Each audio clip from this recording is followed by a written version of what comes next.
excited to be here today to share this story with you. But I have to tell you something. Last night, you know, the father was talking about the Guinness that was flowing at another speech. The Guinness was flowing last night here in the bar with a couple of you. I don't want to point you out and embarrass you, but I find it ironic that your first speaker is the recovering alcoholic. I was getting dressed upstairs, and they had a full-length mirror in the room when I was getting dressed, and I looked at myself, and I thought, boy, in the 1980s, when I was dressed this well, it was usually preceded by the phrase, "Will the defendant please rise?" I was at this soiree event in Vancouver a couple of years ago, and the waiter came up to me. The event that I was attending was the Courage to Come Back Award, and I was receiving that award. And the category that I was receiving that award for was abstinence from chemical dependency. And the waiter came up and he said, "Sir, would you like a drink?" And I'm thinking, boy, would I. I'm half Irish and half Scottish, which means I always want a drink, but I never want to pay for it.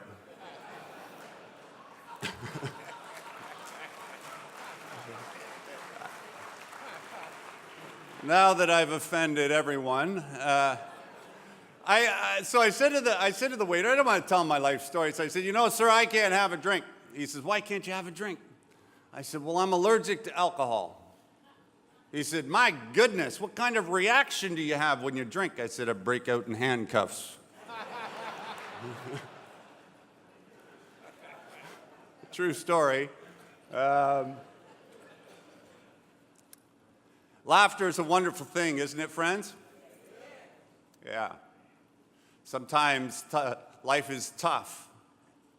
We go through adversity, challenge, and change. When I hear you laugh, I hear your identification.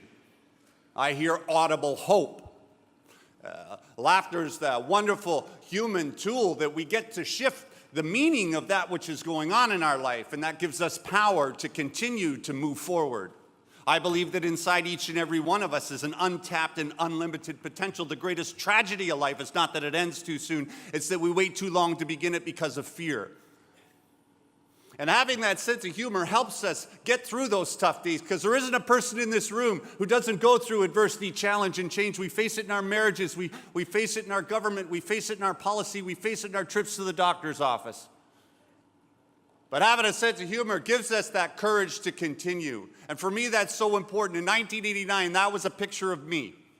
I was that quintessential homeless guy pushing a shopping cart around Vancouver's downtown east side. I collected cans and bottles to support a drug dependency that I couldn't break free of on my own. I stand here today as a community investment gone correct. I didn't do anything myself. I had good people around me to help lift me up and move me forward.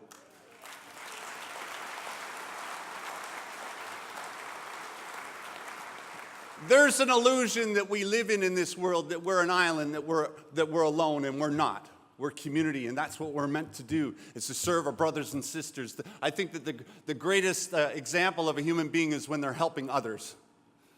And I'm here today thanks to a strong community, a mother that wouldn't quit, a police officer that was in the right place at the right time, and a system that worked for me to help me get back on my feet.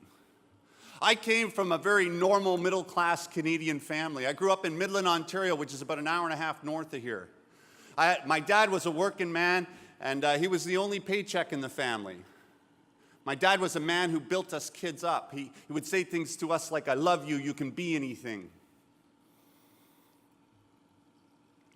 In 1975, we got a knock on the door, and Dad was gone. And Mom didn't have a job, and Dad didn't have an insurance policy. And just like that, our entire family changed. My mom had the arduous task of raising 3 kids, ages 5, 8, and 11. And we went from lower middle class to poverty overnight.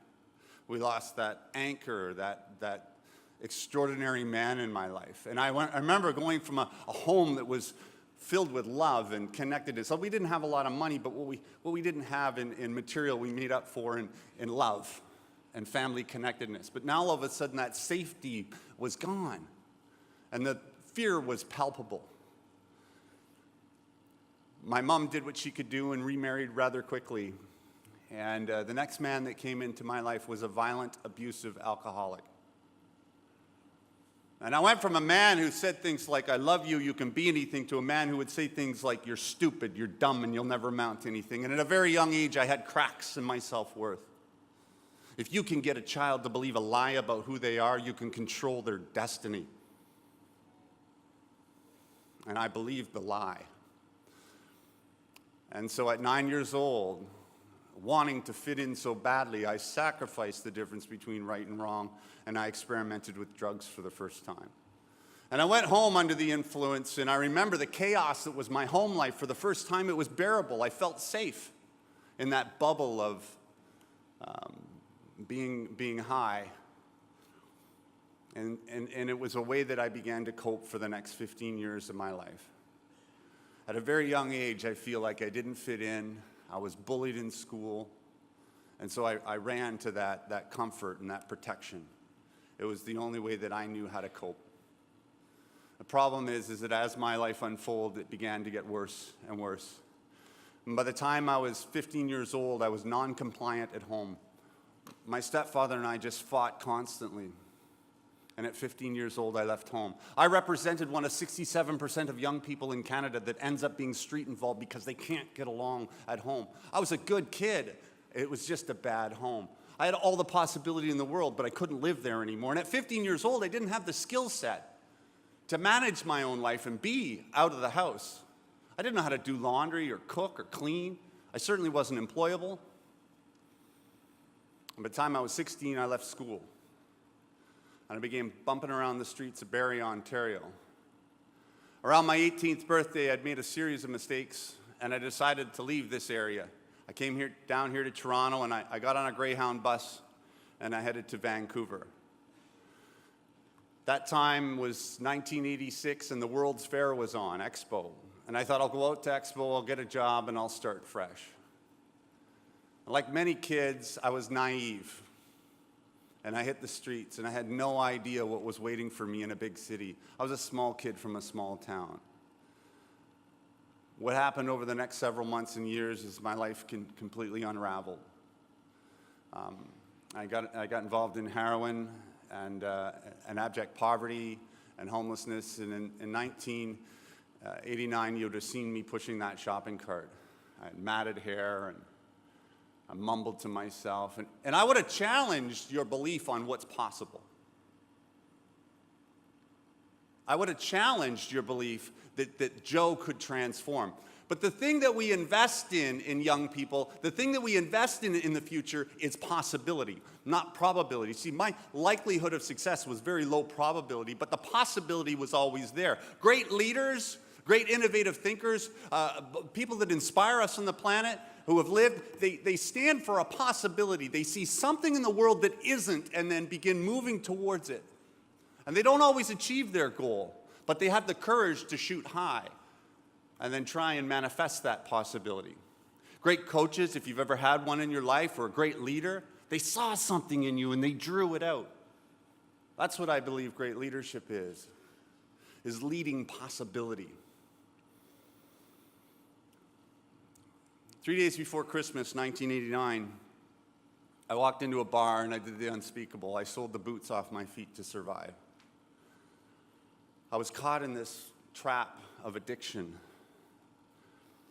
You know, I was a good kid from a good family, but I remember sitting on that park bench in the Pacific Northwest. It was raining. And I didn't have the heart to go out and climb in and out of dumpsters for the next 4 hours to get $10 worth of cans. I just needed 10 bucks.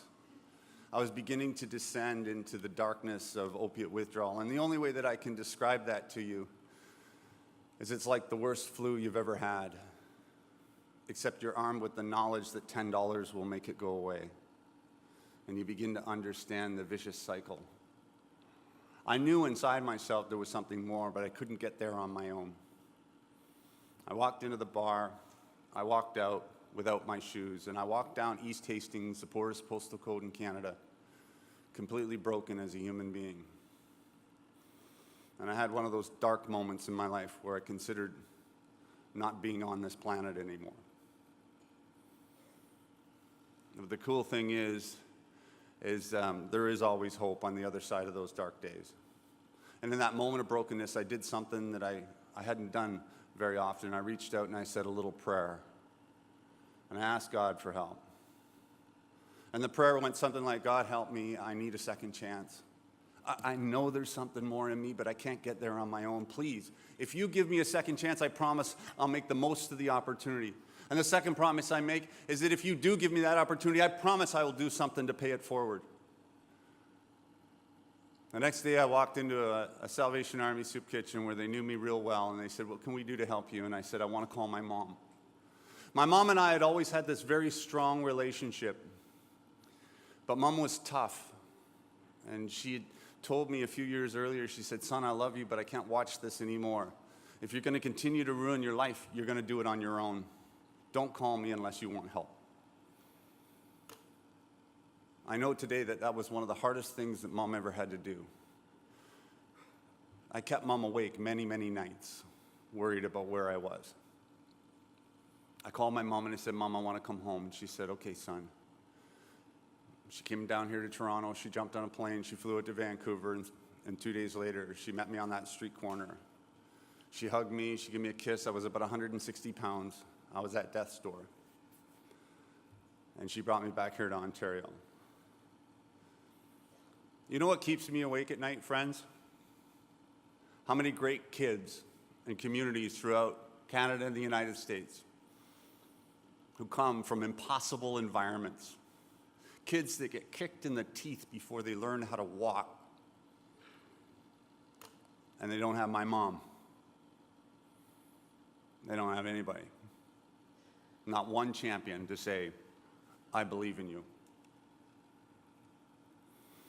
A few days before I left downtown Vancouver, I met a man I can only describe as a sage. I was sitting on a park bench, and for the first time, somebody saw my humanity, and his name was Gus. Gus sat down beside me, and he put his hand on my shoulder. He says, you know, Joe, he says, you got this whole homeless addiction thing going on. He says, but inside you, there's so much more. Inside you, there's more than you can see. Gus looked past that rough exterior, and he saw my possibility. He looked past the matted hair, the yellow teeth, the scruffy beard, the black fingernails, the clothes, the obnoxious behavior. And he said, there's more to you than you can see. I would never really understand the depth of that until years later in recovery. But Gus was one of the first people, other than my mom, to speak to my possibility. And let's face it, you can't always trust your mom. That was funnier in my head. Well, I did get that second chance, and I ended up coming back here to Ontario, and thanks to the resources that were in place for me, I managed to go to a detox facility in Kingston, which is about 2 hours up the road, and then I went to a full residential treatment program in Belleville, Ontario, where I met this really sneaky, lying drug counselor. He tricked me into doing all kinds of things I was unwilling to do. But what was great about him is, like Gus and like my mom, he was somebody who saw possibility. You know, and I'm grateful that I had access to those resources. But after 6 months in the drug rehab, he said, you know, Joe, he says, why don't you go back to school? And I said, well, I failed out of 2 high schools. I don't think I'm really that smart. And he said, I've been watching you, and you're pretty sharp. He said, I'll tell you what, if you do the application to go to Loyalist College, I can get you 6 more months of funding and housing. And I said, okay, what have I got to lose? And so I did the paperwork, and he knew that they would accept me. He was actually working behind the scenes. And next thing I know, I had 6 months of sobriety, and I walked onto the campus at Loyalist College. And I remember I had 2 distinct thoughts. The first thought I had was, 6 months ago, they wouldn't have let me use the bathroom here, you know? Like, I didn't feel like I belonged, you know? And the next thought I had was, man, is there ever a lot of cans around here?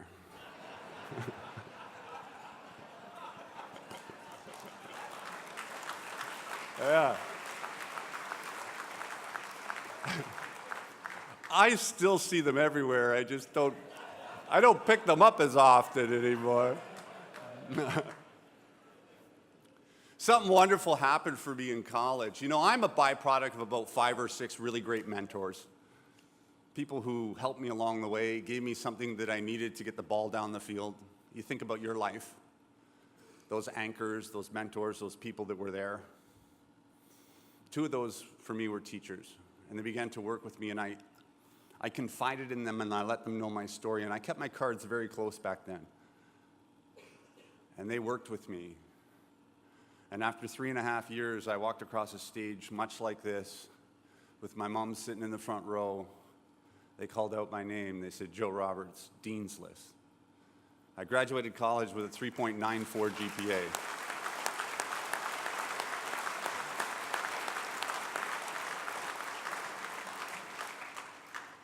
I still didn't get a haircut, though. I remember walking down and going over to where my mom was. And I had that flash of how many times Mom was there for me in a pinch, bail me out, sit in a courtroom, sit in a principal's office, sit in a police station. But there she was in her Sunday best with a tear of pride streaming down her face. Life is a collection of really good days and really bad days. And for me, that was one of those really, really good days. My mom and I are still very, very close. She's still with me, and I try and call her every other day. Yeah. There's a lot of stuff I can't undo, but what I can do is stay sober a day at a time.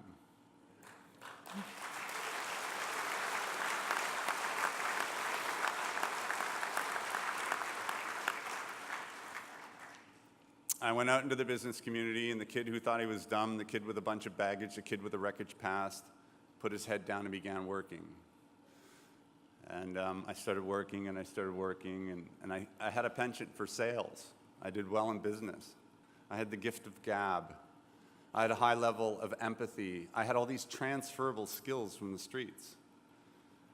I remember when I was interviewed by a national magazine, they said, you're successful in spite of being on the street. I said, I'm successful because I was on the street.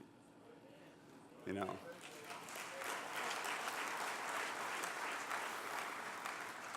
Adversity prepares us for the next fight, and it helps us help others who are in that fight. 12 years later, I was driving a big fancy car in downtown Vancouver, through that old neighborhood, and I stopped at the light and I looked out the side, and there was a man pushing a shopping cart. When I got to work that day, to the large company that I had built with my business partner, on my desk was a copy of Canadian Business, and I was on the cover of it. In less than 12 years, I went from a kid with very low probability of success to being a celebrated Canadian entrepreneur. Inside you, inside me, inside all of us is an unlimited, untapped potential. And the greatest work that we can do is to help bring out that potential in those around us, those that we love, and the communities that we serve. I got to a place in my life where I was the Canadian version of the American dream, but I was no more fulfilled, friends. I had a little bit of money, I had some accolades, I had some friends. I basically bought back my time, but I wasn't any more fulfilled inside. And then I remembered that second promise that me and God made on that street corner 25 years ago. And I began asking a bigger question of what I could do with this story to be a voice for other young people just like me. Other young people that have all the possibility in the world, but maybe don't have that one champion. And I began plotting and thinking about how I could pay it forward. I was working with a gentleman who was a doctor of psychology and a former Olympic athlete, and we were on an airplane ride going into Calgary, and I said to him, Sean, what could we do to raise awareness to support other young people who are at risk from becoming homeless? What could we do to support a national conversation on how we can better support and help those young people from cycling out and ending up on the streets to begin with? And Sean, who's part Australian and part Canadian, said, I don't know, mate. When Canadians want to raise money, they run across the country, like Forrest Gump. I said, Forrest Gump was American. Like Terry Fox. He said, why don't you run across Canada for youth homelessness? And I said, why don't you run across Canada for youth homelessness? I'm kind of busy this week. But it was in that conversation where he then said, a shopping cart is your story, Joe. Why don't you push a shopping cart across Canada? It's a symbol of chronic homelessness. It's recognized throughout North America. It's the outcome that you're trying to avoid for kids. Why don't you push a shopping cart across Canada? And that was the beginning of something called the Push for Change, which is a 9,000-kilometer walk across the second widest nation on the planet, Canada. At the time I decided to make this commitment, I was 45 years old, I was 50 pounds overweight, and I'm a non-athlete. Straight up.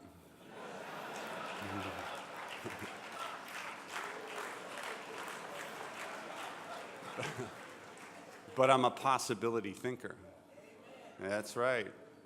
And so we began and we built ourselves a shopping cart because I don't know about you, I wasn't going to go to Walmart. Every time I go, I get the cart that's got the broken wheel, right? So we built a custom shopping cart that was made out of a baby carriage. And we put our team together and we decided to go from east to west because that's kind of how it's been done here in the past.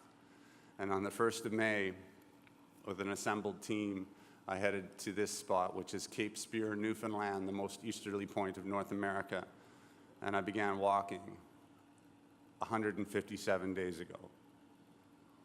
Along the way, we've had the opportunity to engage with municipal, provincial, and federal government. We've met mayors, partnered with police officers, had community events, talked to tens of thousands of young people inside the school system.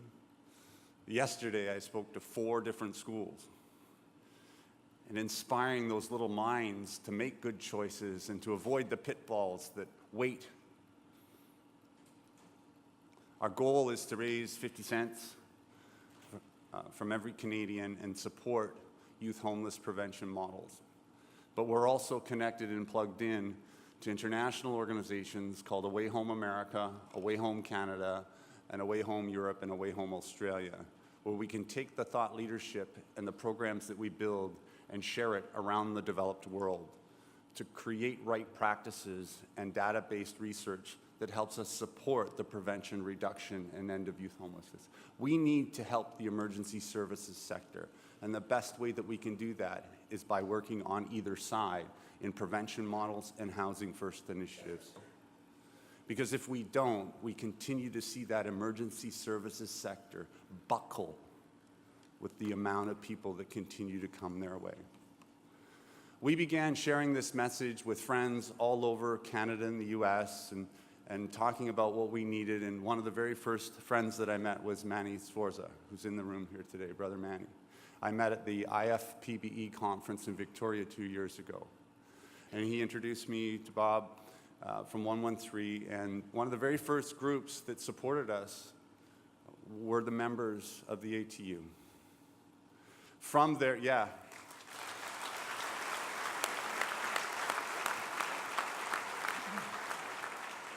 And I'm here today because of that, and because of that friendship and that connection with Manny. But it goes bigger than this. I began also sharing this within other organized labor groups. And I had a portfolio that I was showing to the corporate world, but what ended up happening is the United Association of Canada, GPMC, QCC ended up funding 85% of our operating costs so that we can do this great work across Canada. I came from the corporate world, hold on. I came from the corporate world and had hundreds of friends in senior leadership positions across this country who could have helped us. And some of them did. But the folks who came together were the working class, were the brothers and sisters of organized labor who said, we believe in this and we want to help you.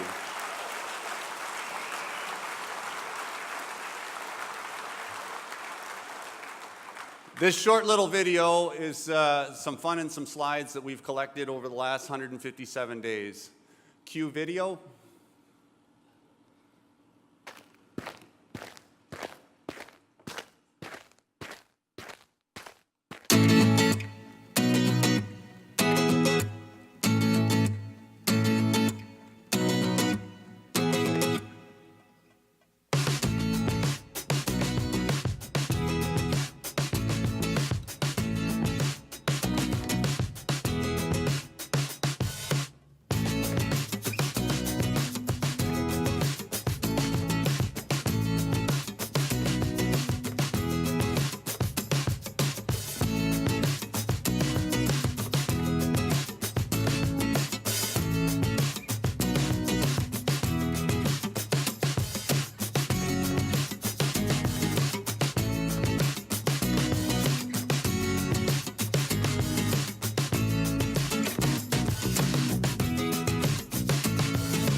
On September 23rd, we walked over the Hawkesbury Bridge, which is about an hour east of Ottawa, Ontario, our nation's capital. And we were met by a contingency of the Ontario Provincial Police, who was our community safety partner throughout the entire province. The strong alliances that we have and partnerships that we have are poised for us to make a real difference. When we landed on Parliament Hill, well, there's something for everyone, isn't there? I know I'm going to get heck from my Canadian friends after that one. But. We arrived in Parliament Hill, and I was informed by my lovely wife, Marie, who's also our campaign director, that we're actually going to have an audience with the federal government, and we will be in the House of Commons on October the 25th, where a letter of support is going to be read by members of Parliament.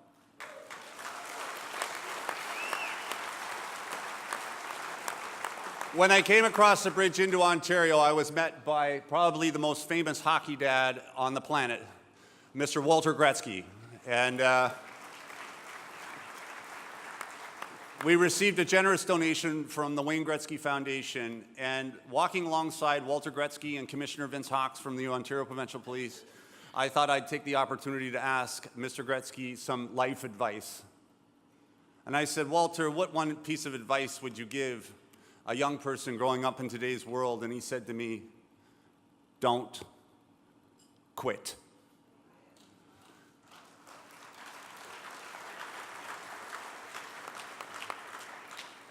I think about our two great nations represented here today, and I think if every kid who had challenges in life had Walter Gretzky as a dad, we could pack our foundation up and go home. But the reality is not all homes and not all childhoods are created equally. And we need to work to better develop that resiliency in young people so they don't end up cycling out and ending up on the street. So today is day 157, and this is where we're at today. I began walking in St. John's, Newfoundland, walked across the great province of Newfoundland. Then I walked across Nova Scotia, Prince Edward Island, then across New Brunswick, across Quebec, and now I'm into Ontario. And I stopped the trek yesterday in Kingston, Ontario, where we'll pick it back up tomorrow morning and continue. To put this into perspective for our brothers and sisters from the United States, 3,015 kilometers is the distance between Chicago and LA.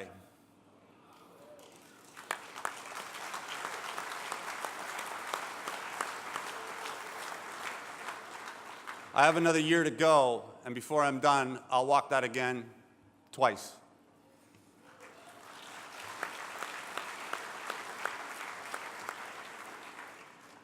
What keeps me going is the notion that we can create change.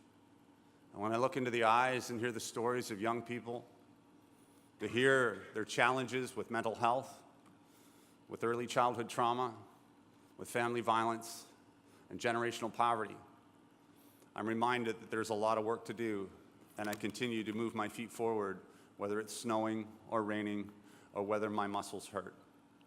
The push for change isn't about me, it's about them, and trying to be that champion to say, I believe in you, kid.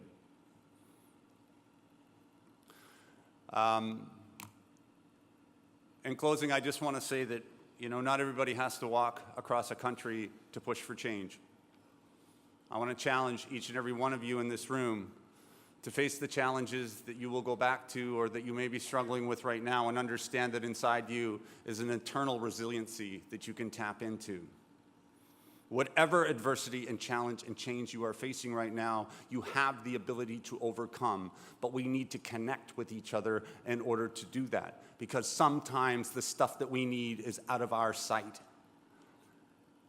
I want to challenge you to push for change in your families, to push for change in your communities, to push for change in your locals, to push for change in your country. Because it's only when we stand together united that we can move the needle. We are community and our voice matters. When we started, there was me and a seagull in Cape Spear. And today, we are rolling across this nation and our voice is getting louder in every community that we go. And I'm encouraged by that. And it's strength in numbers that will actually help us to create policy change that will protect children better, both here in Canada and the United States.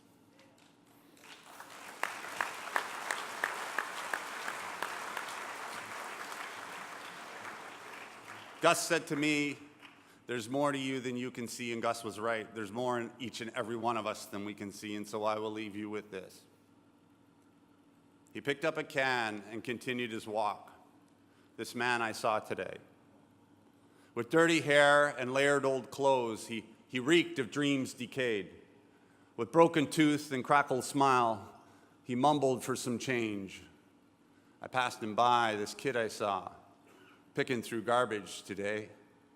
A wrong turn here and a bad choice there can lead the best to pain. Such is the fate of some, I guess, to live that life insane. A junkie bum, the wino scum, I have no time today. I'm off to live my life divine. I passed this man today. So off I walked beyond the block and waited for the light. Beside me was a hair salon with mirrors shining bright. I looked at the man in the three-piece suit staring back at me that night, for it was me looking nothing like that man I used to fight. For back those blocks left years behind before I found the key, I realized the man I saw was nothing more than me. Behind me is a broken man, a man you see now free. Life is grand when you understand. There's more to you. There's more to you. There's more to you than what you see. On July 26, 1991, I began a journey searching for the better part of me. There it is right there.